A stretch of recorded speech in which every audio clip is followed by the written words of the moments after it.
नमस्कार दोस्तों study online 24 में आपका स्वागत है। तो दोस्तों यहाँ हम लोग प्री के साथ साथ मेंस के भी कुछ क्वेश्चन देख रहे हैं। तो ये क्वेश्चन जो लिया गया है दोस्तों आपका हिस्ट्री ऑप्शनल से है, यानी हिस्ट्री ऑप्शनल का ये क्वेश्चन है, यानी जिन दोस्तों को बीपीएससी मेंस में हिस्ट्री है उनके लिए काफ़ी उपयोगी होगा। तो आइए शुरू करते हैं। तो सन 1917 की बोल्शेविक क्रांति की सफलता के क्या कारण थे, उसके महत्व का विश्लेषण कीजिए। यानी 1917 में दोस्तों जो बोल्शेविक क्रांति रूस में हुई थी, उस क्रांति की सफलता के क्या कारण थे उसके विश्लेषण करना है। तो शुरू करते हैं। तो सबसे पहले हमारा जो आंसर की शुरुआत है यहाँ से हम लोग देखते हैं, भूमिका होगा पहले। तो दोस्तों रूस की बोल्शेविक क्रांति में विश्व में युग परिवर्तनकारी घटनाओं में से एक है। यानी रूस की जो बोल्शेविक क्रांति हुई थी दोस्तों, विश्व में युग परिवर्तनकारी घटनाओं में से एक है। एक सर्वहारा वर्ग द्वारा देश की आर्थिक, सामाजिक, राजनीतिक व्यवस्था एवं अन्य व्यवस्था के खिलाफ एक व्यापक जन क्रांति किया गया, जिसके फलस्वरूप निरंकुश शासन का अंत हुआ। तो दोस्तों ये हमारा भूमिका हुआ कि रूस की जो बोल्शेविक क्रांति थी विश्व के युग में एक परिवर्तनकारी घटनाओं में से एक थी, और यह जो शुरू किया गया था आंदोलन, यह सर्वहारा वर्ग द्वारा देश के आर्थिक, सामाजिक और राजनीतिक व्यवस्था के खिलाफ था। नेक्स्ट हमारा पैराग्राफ क्या है, रूसी क्रांति ने रूस के अंदर और विश्व पटल पर कई परिवर्तनकारी घटनाओं को तैयार किया। यानी रूस की जो क्रांति थी दोस्तों, रूस के अंदर और विश्व पटल पर कई परिवर्तनकारी घटनाओं को तैयार किया था। 1917 की क्रांति की सफलता मजदूर एवं किसानों के सहयोग से जुड़े थे। यानी जो 1917 की जो दोस्तों क्रांति थी, रूसी क्रांति, इसकी सफलता किसानों एवं मजदूरों से जुड़े थे। 1917 की रूसी क्रांति 20वीं शताब्दी के पहले दशक से ही क्रांति का आधार तैयार कर रहे थे। 1905 का खूनी रविवार और जनता का प्रतिशोध एवं अस्थायी सरकार के गठन ने रूसी क्रांति की पृष्ठभूमि को तैयार किया। तो दोस्तों ये एक इम्पोर्टेंट फैक्ट है कि 1905 में खूनी रविवार और जनता का प्रतिशोध जो था, अस्थायी सरकार के गठन आदि ने रूसी क्रांति का पृष्ठभूमि तैयार किया था। तो ये कई बार पूछा गया है कि खूनी रविवार किससे संबंधित है, तो रूसी क्रांति से संबंधित है, और इसका जिक्र आप लोग कर देंगे तो ज़्यादा अच्छा रहेगा। अब देखते हैं सफलता के कारण क्या क्या थे। तो दोस्तों आंसर लिखने का तरीका आप लोग इससे अलग भी कर सकते हैं या ऐसे भी कर सकते हैं। तो जैसे है कि सफलता के कारण, तो रूस का क्षेत्रीय विस्तार जो था ये इसकी सफलता का कारक बना। किसानों और मजदूरों का समर्थन भी प्राप्त हुआ था रूसी क्रांति को। फिर जो था प्रथम विश्व युद्ध जो था उसी टाइम में चल रहा था। एक ये भी कारण था रूस की जो क्रांति थी उसकी सफलता का। अयोग क्रांति विरोधी, यानी क्रांति का जो विरोधी थे, मतलब जो राजा के क्या बोलते हैं कि उनके आदमी थे, वो आयोग थे, आयोग अधिकारी थे सब। विदेशी ऋण का भुगतान ना होना, यानी रूस में जो विदेशी ऋण लिया गया था उसका भुगतान नहीं होना भी एक कारण था। क्रांति की परिस्थितियाँ और शासन व्यवस्था में दूरदर्शिता का अभाव, तो ये सारे चीज़ रूसी क्रांति के सफलता के कारण थे। तो आइए इसको एक एक कर देखते हैं। अब दोस्तों रूस का क्षेत्रीय विस्तार, तो रूस का जो क्षेत्रीय विस्तार था ये कैसे था, क्या कारण था प्रभावित किया। तो रूस जैसे विशाल देश में क्रांतिकारियों को पकड़ना और उनके संगठन को तोड़ना आसान नहीं था।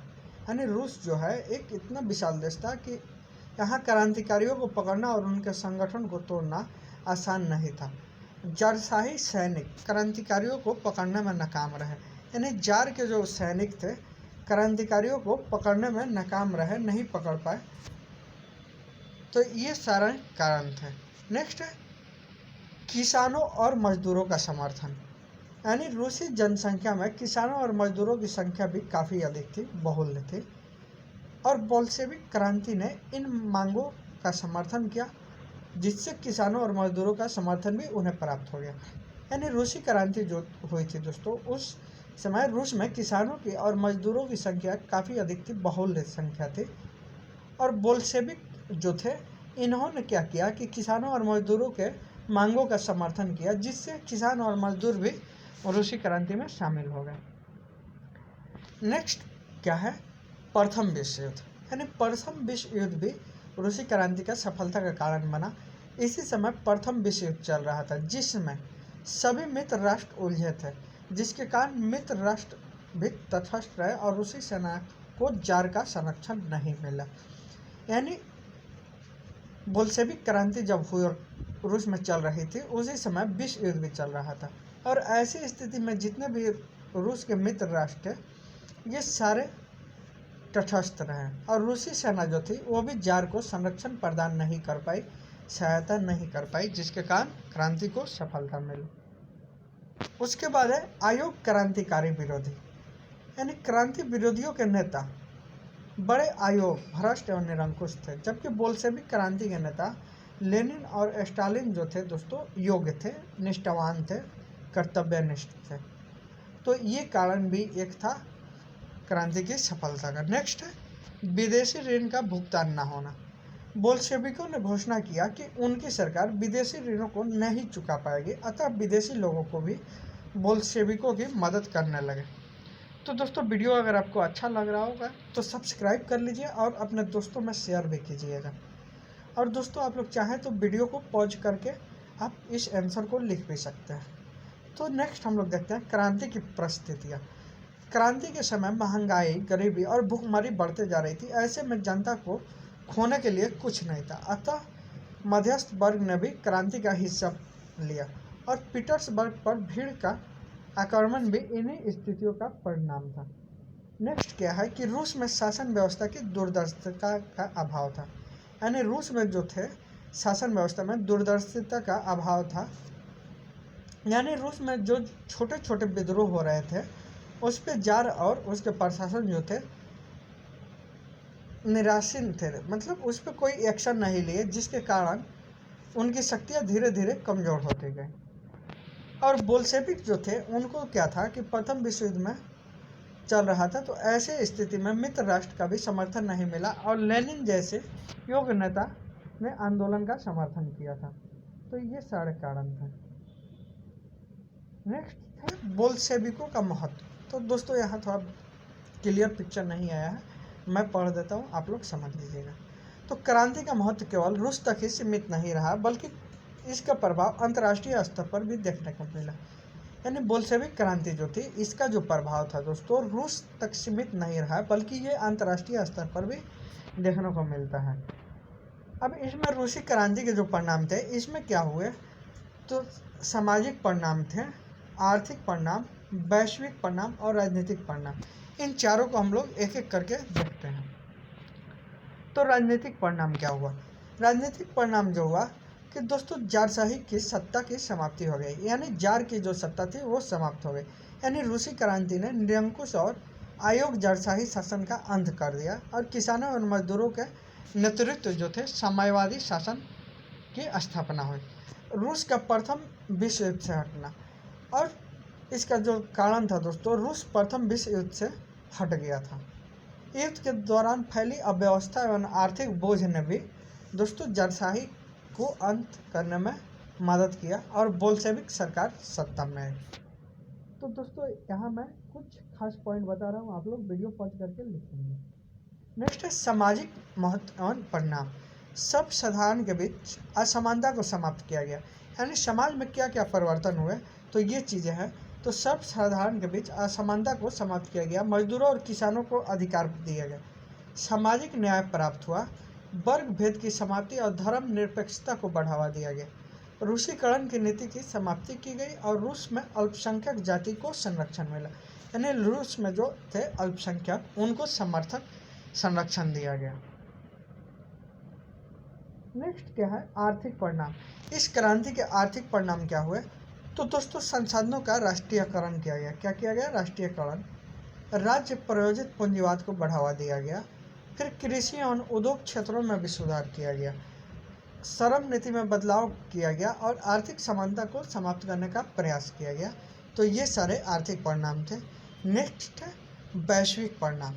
तो दोस्तों वैश्विक परिणाम में क्या होता है कि 1922 में यूएसएसआर का गठन होता है और 1991 में इसका विघटन हो जाता है।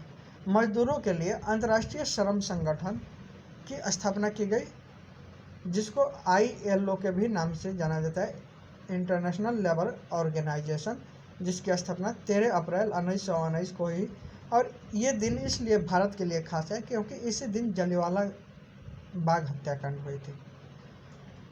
तो आपको ध्यान रखना। समाजवादी विचारों का प्रसार हुआ और उनके देशों में साम्यवादी सरकारें स्थापित की गई। नेक्स्ट इसका हम लोग निष्कर्ष है।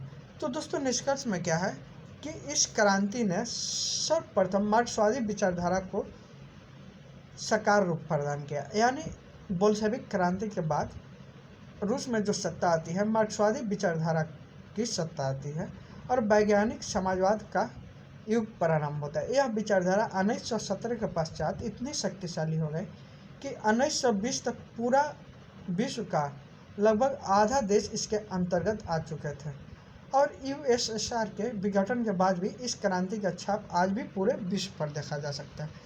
तो दोस्तों ये रूसी क्रांति से संबंधित प्रश्न था जो आपके एग्जाम में दिख सकता है BPSC 66 मेंस में। तो दोस्तों आप लोग चाहे तो वीडियो को पॉज करके लिख सकते हैं और 2-3 बार वीडियो को आप देखिएगा तो दोस्तों वीडियो आपको ऑटोमेटिक ये क्वेश्चन आपको याद हो जाएगा और काफ़ी इम्पोर्टेंट है। तो दोस्तों वीडियो कैसा लगा कमेंट करके ज़रूर बताइए। धन्यवाद दोस्तों।